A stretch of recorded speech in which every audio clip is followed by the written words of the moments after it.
Hello and welcome to another Demon 212 Dreamcast review.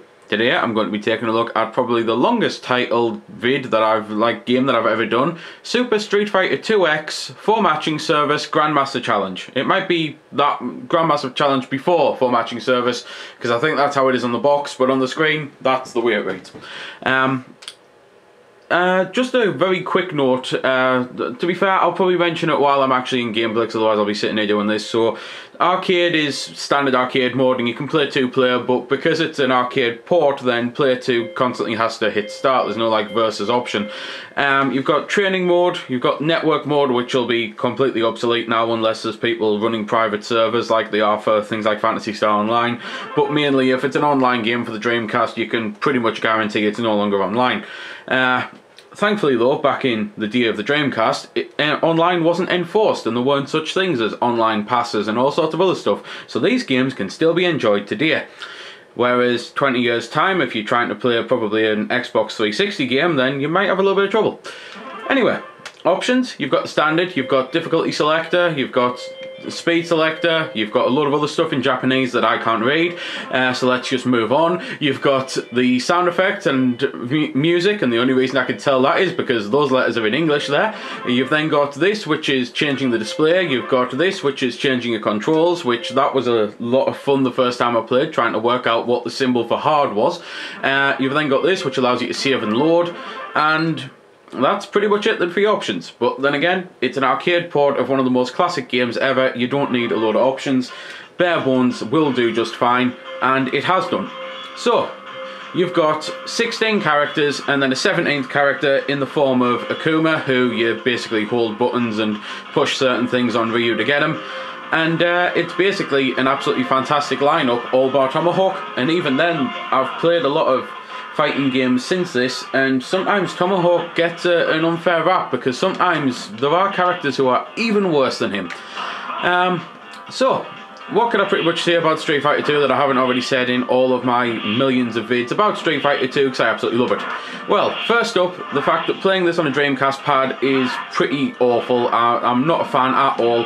It's one of those that I bought a fight stick purely because I had so many fighters, and definitely think it's something that you need to play games especially like this, because I love the Dreamcast pad. I actually love the design of it and the feel of it, and for a lot of games it's awesome, but for fighters it's just terrible. I really can't stand it. It's got a bad D-pad, the analog just never feels right. I always feel hindered playing as characters such as Ryu, who does quarter circle moves, but it's just one of those. That's just a personal recommendation. If you actually love the pad for fighters, then you're not going to have a problem with it.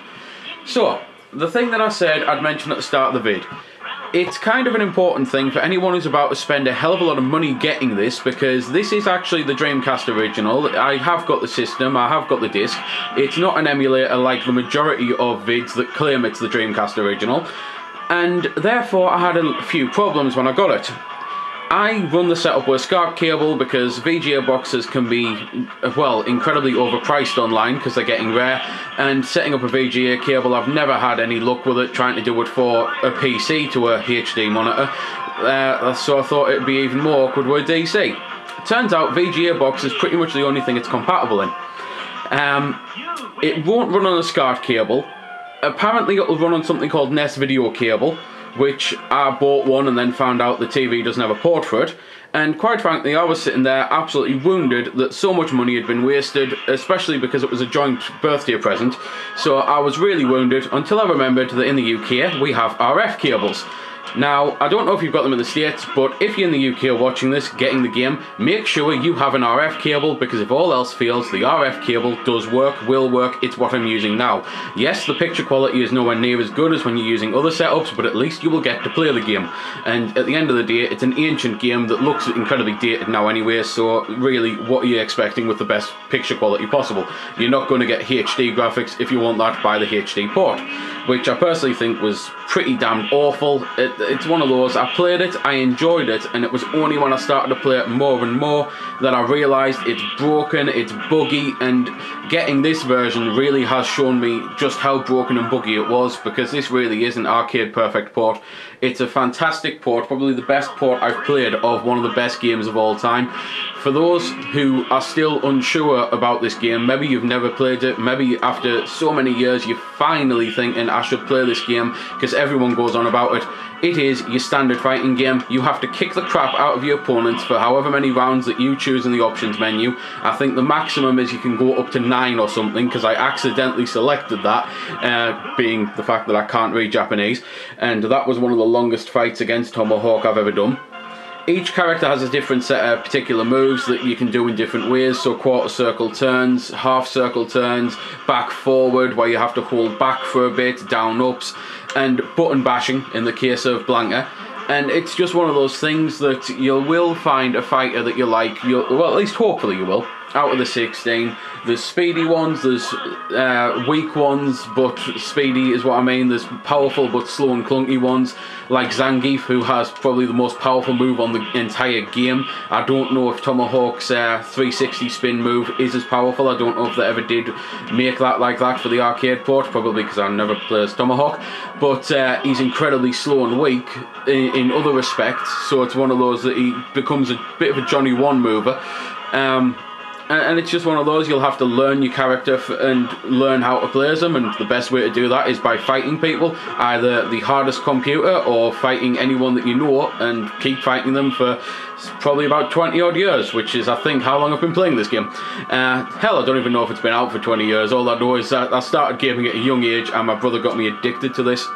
So, there's nothing much else really can be said. I've already mentioned graphically that it's not the best looking version of the game, but gameplay wise I think it is the best version of the game that I myself have ever played. There's some people say there's a PS2 version that's awesome. I haven't played it, I'm very happy with this one, and I don't see myself buying that version anytime soon. Musically it sounds just as awesome as it did back in the day. I've always loved the Street Fighter 2 music, and yeah, that's pretty much all I can say.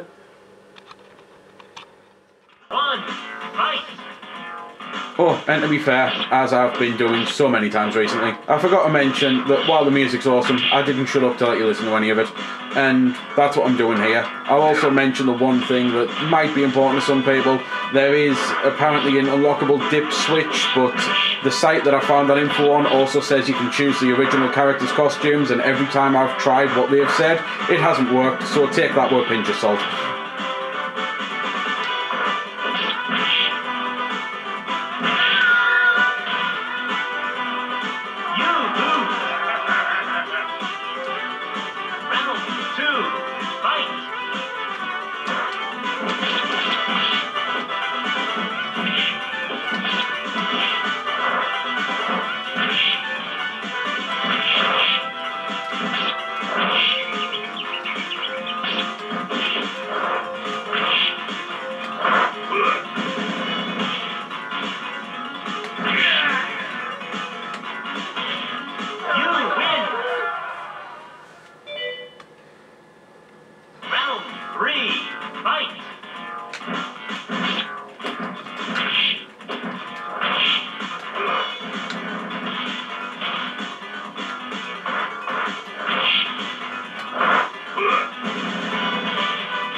Oh well, I suppose it's appropriate that when I've been talking about Johnny One movers and Zangief being a Johnny One mover, that kind of proves it.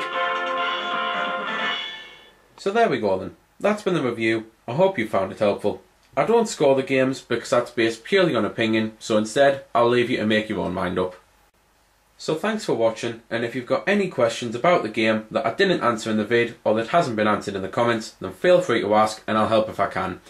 Also, if you did find it helpful, don't forget to check out my channel because there's plenty more like this up there, and don't forget to subscribe because there'll be plenty more to come as well. So until next time, this has been Demon212, signing off.